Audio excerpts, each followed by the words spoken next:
Hey guys, welcome back to my channel. Today I picked a very interesting book called The Ugly Duckling. It's for first readers. The author of this book is Hans Christian Andersen. I recommend this book for age groups 3+. In this book, there are so many eye-catching pictures.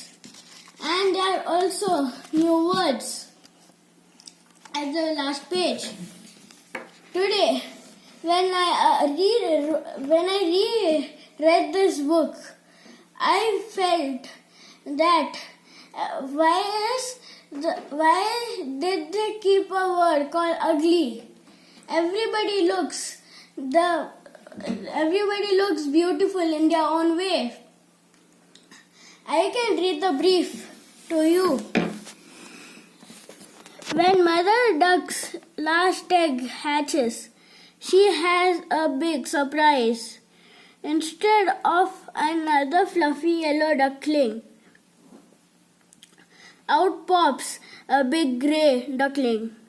Poor ugly duckling. Whatever will become of him? Thank you for watching my video. Please like, share and subscribe. Tata. Bye. See you with another interesting book review. Bye.